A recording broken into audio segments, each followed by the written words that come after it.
नमस्कार, मी आरती आणि आपण पाहताय आवाज इंडिया मराठी। चला तर मग एक नजर टाकूया तो सध्याच्या घडीच्या महत्त्वाच्या घडामोडींवर। महाराष्ट्रातील स्थानिक स्वराज्य संस्था निवडणुका 2026 मध्ये मावळ आणि धाराशिव तालुक्याचे निकाल राजकीय चर्चेचे केंद्र बनले आहेत। मावळ तालुक्यात अजित पवारांच्या नेतृत्वाखालील राष्ट्रवादी काँग्रेसने जिल्हा परिषदेच्या 5 आणि पंचायत समितीच्या 10 जागांवर विजय मिळवून आपला दबदबा सिद्ध केला आहे। विशेष म्हणजे गेल्या 20 वर्षांपासून भाजपच्या ताब्यात असलेली मावळ पंचायत समितीची सत्ता यंदा राष्ट्रवादीने मिळवली आहे। धाराशिव तालुक्यातील तेर गटातून अर्चना पाटील विजयी ठरल्या। त्या आमदार राणा जगदीश सिंग पाटील यांच्या पत्नी असून याआधी खासदारकीची निवडणूक देखील त्यांनी लढवली होती।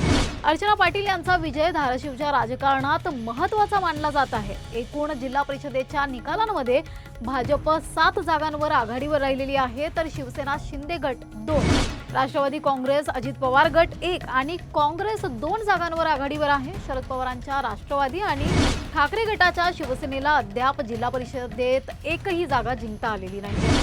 पंचायत समितीच्या निकालांमध्ये भाजपला 35, शिंदे गटाच्या शिवसेनेला 22, अजित पवारांच्या राष्ट्रवादीला 20 आणि काँग्रेसला 8 जागांवर आघाडी मिळाली आहे। यंदा मावळमध्ये राष्ट्रवादी काँग्रेसचा दबदबा आणि धाराशिवमध्ये अर्चना पाटील यांचा विजय हे निकाल स्थानिक राजकारणात महत्त्वपूर्ण ठरणार आहे। पुढील घडामोडींसाठी बघत रहा आवाज इंडिया मराठी।